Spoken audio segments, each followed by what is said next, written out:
yaddaşa birbirimizi, belki de düştü başa birbirimizi. Neden hasret ne qalaq, yolumuz uzaq değil. Her dem görüşmek üçün çalışaq hiç olmasa.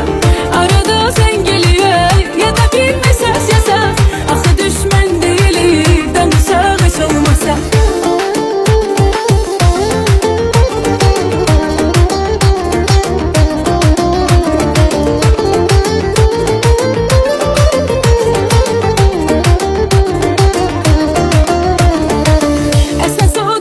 Canım xəyanət etməmişik, nə olsa da özümüzü bu cür incitməmişik.